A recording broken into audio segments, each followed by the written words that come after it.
Сәлем, егер менің каналым саған ұнаса, міндетті түрде достарыңмен бөлісіп, лайк, комментарий қалдыруды ұмытпа.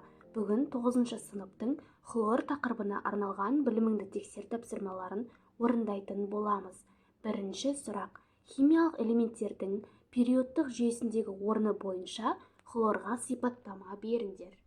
Жауабы: химиялық таңбасы хлор, салыстырмалы атомдық массасы 35,5, ядро заряды плюс 17, үшінші кіші периодта 17-ші топта, яғни 7-ші топтың негізгі топшасында орналасқан. Ол -1, 0, +1, +3, +5, +7 ауыспалы тотығу дәрежелерін көрсетеді. Валенттілігі 1, 3, 5 және 7. Екінші сұрақ. Хлордың физикалық қасиеттерін сипаттаңдар. Екінші сұрақтың жауабы: хлор сары жасыл түсті, өткір иісті улы газ. Тығыздығы 3,214 грамм-литр. Температурасы -101 градус және 33,97 градус. Суда жақсы ериді.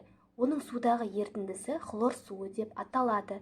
Кәдімгі жағдайда 0,16 мегапаскаль қысым әсерінен оңай сұйылады. Хлордың аз ғана мөлшерімен тыныс алу адам өміріне қауіпті, сондықтан оны өте сақтықпен иіскеу қажет. Үшінші сұрақ. Мына қосылыстардағы химиялық байланыстың түрін анықтаңдар. Жауабы: H хлордың байланыс түрі ковалентті полюсті. Мыс хлоридінің байланыс түрі иондық байланыс. Фосфор хлоридінің байланысы ковалентті полюсті байланыс, ал хлор 2-нің байланысы ковалентті полюссіз байланыс. Алюминий хлоридінің байланысы иондық байланыс, хлор қышқылының байланысы ковалентті полюсті, калий хлоратының байланысы иондық байланыс және калий хлоридінің байланысы иондық байланыс. Төртінші сұрақ. Калий хлоридінің, алюминий хлоридінің, калий хлоратының, натрий хлоратының, калий гипохлоритінің формулаларын жазыңдар. Олардың құрамындағы әр элементтің тотығу дәрежесін анықтаңдар. Жауабы: калий хлоридінің тотығу дәрежесіне келсек, бұл жерде хлордың тотығу дәрежесі -1-ге, ал калийдікі +1-ге тең. Алюминий хлоридінде хлордың тотығу дәрежесі -1-ге, алюминийдің тотығу дәрежесі +3-ге тең. Калий хлоратының тотығу дәрежесінде бізде оттектің тотығу дәрежесі тұрақты -2-ге және калийдің тотығу дәрежесі +1-ге, ал хлордың тотығу дәрежесі +5-ге тең. Натрий хлоратының құрамындағы оттектің тотығу дәрежесі -2, натрийде +1, хлорда +5. Және де соңғысы калий гипохлоритінің формуласындағы оттектің тотығу дәрежесі -2, калийдікі +1 және хлордың да тотығу дәрежесі +1-ге тең екен. Бесінші сұрақ. Төртінші жаттығуда аталған заттарды алудың реакция теңдеулерін құрастырыңдар. Бесінші сұрақтың жауабы: калий хлоридін алу үшін біз калий мен хлорды әрекеттестіреміз. Нәтижесінде бізде калий хлориді шығады. Реакция теңдеуінің теңестіру үшін калийдің алдына калий хлоридінің алдына 2 қоямыз. Алюминий мен хлорды әрекеттестіріп, алюминий хлоридін аламыз. Реакцияны теңестіру үшін алюминий мен алюминий хлоридінің алдына 2, хлордың алдына 3 қоямыз. Калий хлориді мен суды әрекеттестіру арқылы калий хлоратын және сутекті аламыз. Реакцияны теңестіру үшін судың алдына және сутектің алдына 3 коэффициентін қоямыз.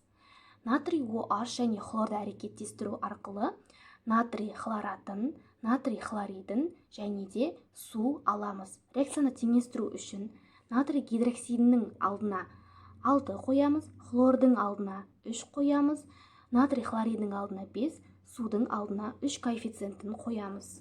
Келесі, калий карбонатын хлормен әрекеттестіру арқылы біз калий гипохлоридін, калий хлоридін және де СО2 газын алады екенбіз. Алтыншы сұрақ. Ас тұзы және басқа қажетті заттардан кальций хлоридін қалай алуға болады? Қажетті реакция теңдеулерін жазыңдар. Алтыншы сұрақтың жауабы: ас тұзын кальций карбонатымен әрекеттестіру арқылы кальций хлоридін және де натрий карбонатын ала аламыз. Реакцияны теңестіргенде натрий хлоридінің алдына, ақ тұзының алдына 2 коэффициентін қоямыз. Кальций хлоридінің тағы алу жолы кальцийге H хлор қосу. Нәтижесінде бізде кальций хлориді мен сутек түзіледі. Реакцияны теңестіру нәтижесінде H хлордың алдына 2 коэффициентін қоямыз. 7-ші сұрақ. Егер калий иодиді бар ыдысқа хлорды жіберсе, химиялық реакцияның қандай белгілерін байқауға болады?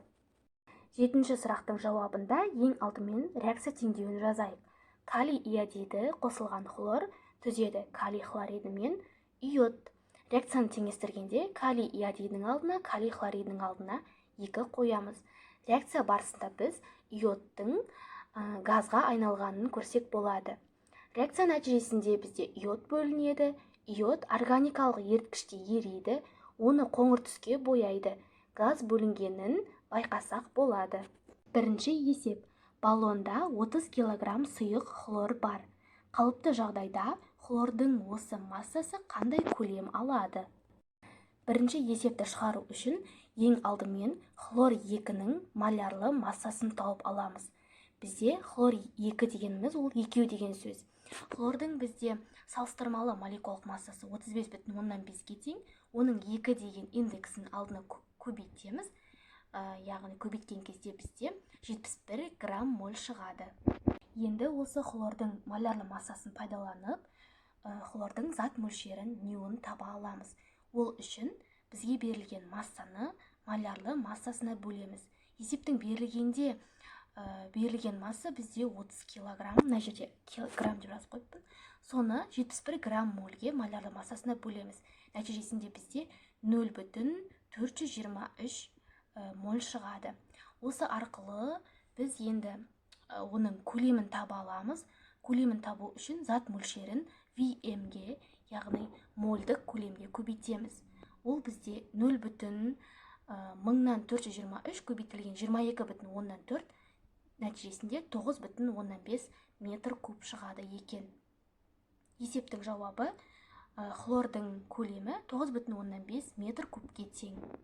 Екінші есеп. Құрамы 60% сутек, 40% хлордан тұратын 1 литр қоспа қопарылғанда алынған газ қоспасының көлемі қандай болады?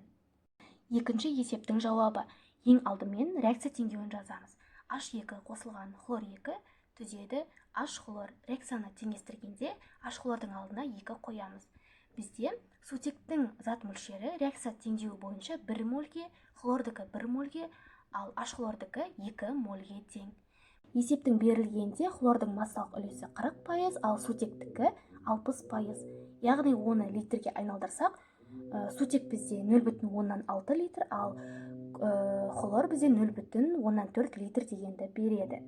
Біздің өніміміз H хлор реагенттерге қарағанда, яғни сутек пен хлорға қарағанда 2 есе көп деген мағынаны береді, себебі оның алдында 2 деген коэффициент бар. Осыған сәйкес біз хлордың көлемін табатын болсақ, яғни 0,4 литрді 2 есе көбейтеміз, сонда бізде 0,18 литр шығады. Бұны массалық үлеске ауыстырғанда 80% болады.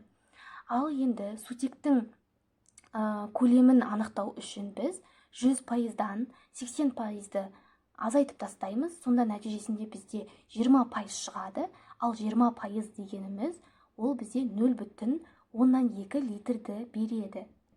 Нәтижесінде шыққан 0,18 литр мен 0,2 литрді қосқанда бізде толық 1 литр шығады екен. Есептің жауабы шықты. Яғни жауабы H хлор және H2 газдарының 1 литр қоспасы. Осымен біздің біліміңді тексер тапсырмалары аяқталды. Видеоны соңына дейін көргеніңе рахмет. Міндетті түрде достарымен бөлісіп, лайк, комментарий қалдыруды ұмытпа.